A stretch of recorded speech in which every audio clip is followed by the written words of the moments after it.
Good evening. Thank you so much for joining us for this live Facebook discussion. I'm Hartford Healthcare's Tina Verona, joined by Dr. Mark Alberts. He is the physician-in-chief of the Ayer Neuroscience Institute at Hartford Healthcare and also the chief of neurology at Hartford Hospital. Thank you so much for joining us this evening. Thank you, Tina. Always a pleasure.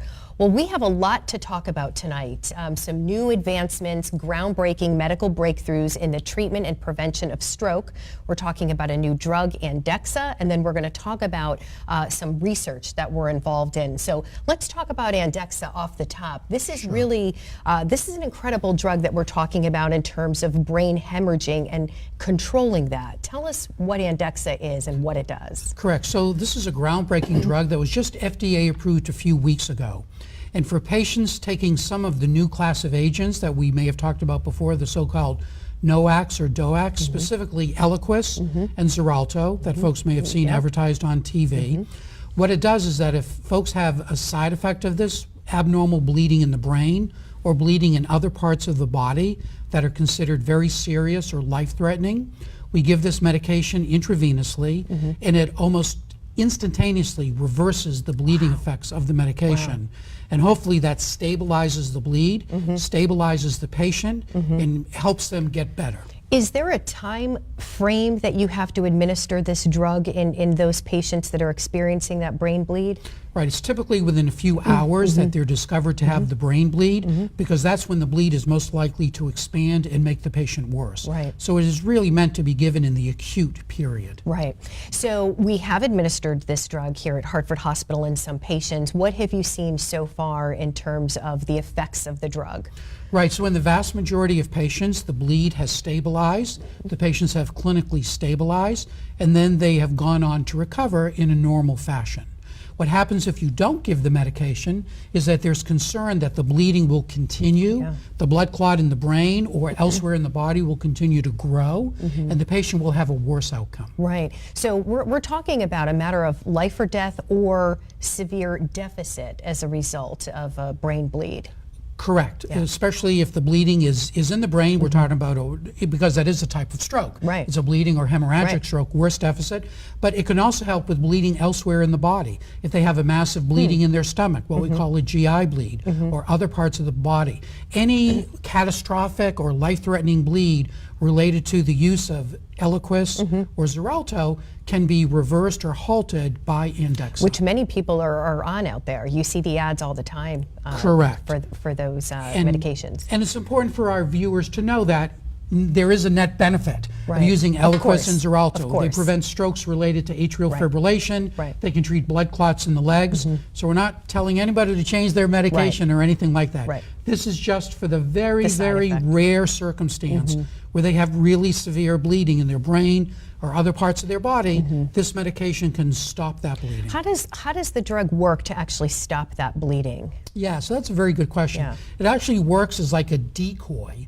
What it does is that it sucks up the medication and it protects the normal coagulation factors in the blood. It protects them from being affected or rendered, ineffective by the blood thinner. So it's sort of a decoy. It tricks the blood thinner into binding to it instead of the normal clotting factors in the blood.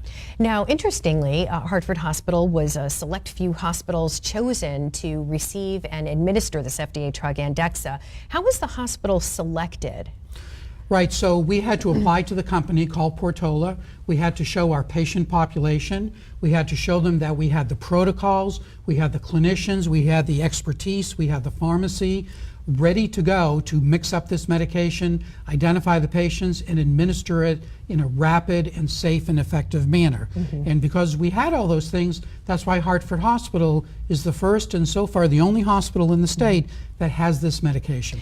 And also being a level 1 trauma center too, and having the multidisciplinary stroke team at the ready all the time, I'm sure helps in that factor too in getting the drug. Absolutely right. Being a comprehensive stroke center and also being a level 1 trauma center, because who else can get this type of bleeding in the brain if you're in an awful car accident and you're on one of these blood thinners? That's going to increase the chance or the risk that you could have this bleeding in the brain. So because we get those patient populations, the 6 stroke patients, and we're a comprehensive stroke center, or the very banged up folks from a car accident. Yeah. We're level 1 trauma center. If they're on one of these medications, again, our teams are ready in the emergency room and elsewhere to identify these patients, mix up the medication, and then give it to the patient at a moment's notice. Wow, it's incredible. We are talking with Dr. Mark Alberts. He is the physician-in-chief of the Ayer Neuroscience Institute at Hartford Healthcare, also the chief of neurology here at Hartford Hospital. We really invite you to take some time and ask him a question while we do have him here on Dexa. Also, another thing I want to bring up too is that we are part of a very rich consortium with partners, Brown University, Yale University, in a study or for research in terms of stroke, and this is quite prestigious. StrokeNet, tell us about this. It really is. So there's a collection of about 27 or 29 medical centers throughout the country, and we applied and were invited to join that, and we got approval from NIH along with our partners at Yale University and Brown University.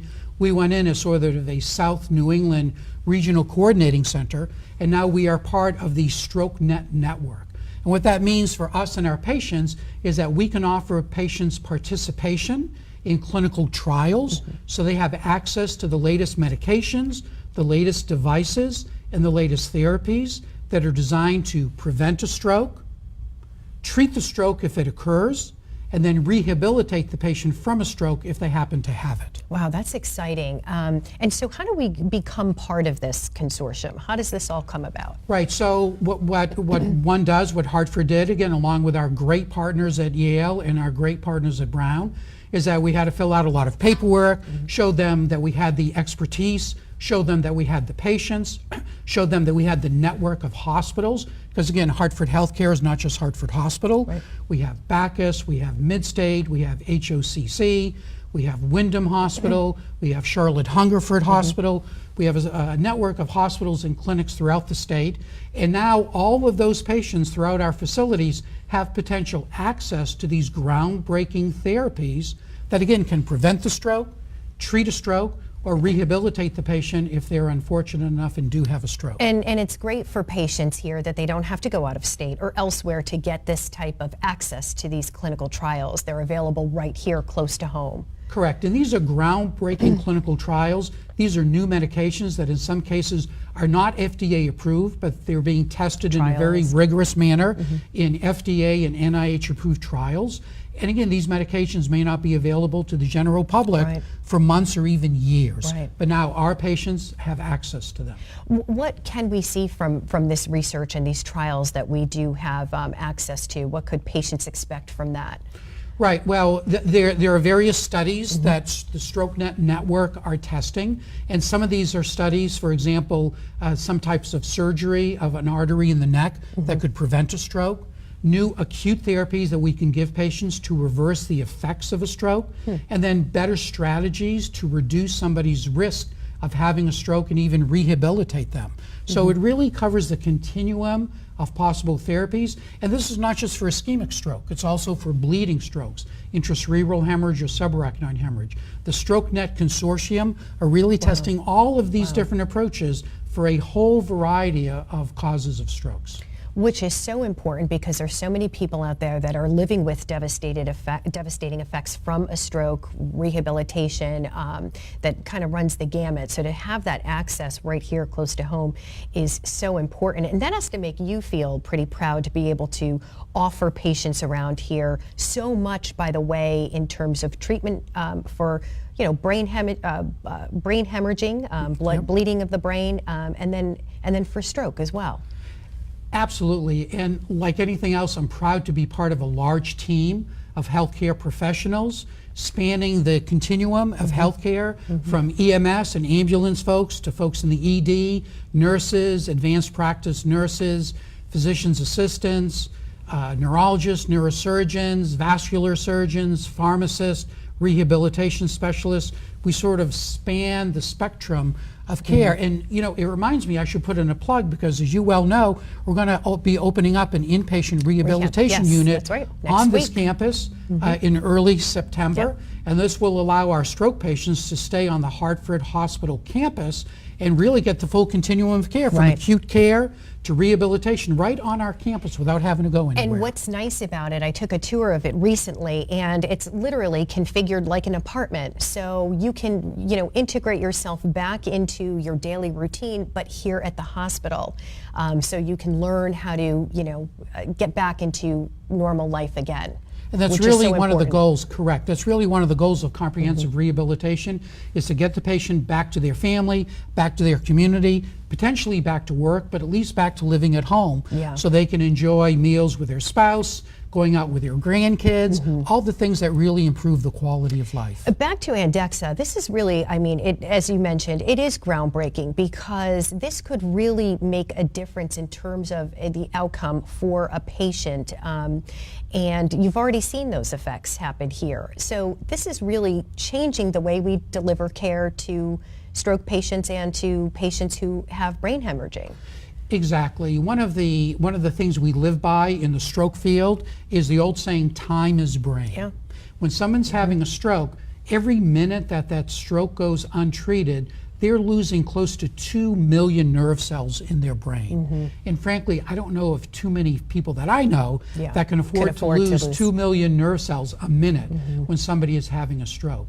And we know when you have bleeding in the brain, there's a blood vessel that's opened up, and every pump of the heart, more blood is leaving the blood vessel and it's going into the brain, and that's not doing anybody any good. Right. So by giving a medication like Dexa, and you reverse the effect of that blood thinner, you hope to stabilize the bleed. That blood vessel then sort of heals, and then the patient has a better chance of recovery because there's less blood going into their brain. Right, and less deficits around the brain that it could attack, the blood that could attack. That's exactly right, because the smaller the bleeding, Yeah. the less brain tissue is involved, and the less tissue, the less the deficit in terms of trouble with walking, talking, vision, balance, things like that. Yeah, that could really affect a person's quality of life. Absolutely. So wonderful, again, to talk to you. Always a pleasure in terms of treating brain hemorrhaging, stroke, and then so much on the horizon in terms of research that we are involved in and access to clinical trials. Thank you so much for sharing all of this wonderful information, and thank you for joining us. I'm Hartford Healthcare's Tina Verona. We'll see you next time.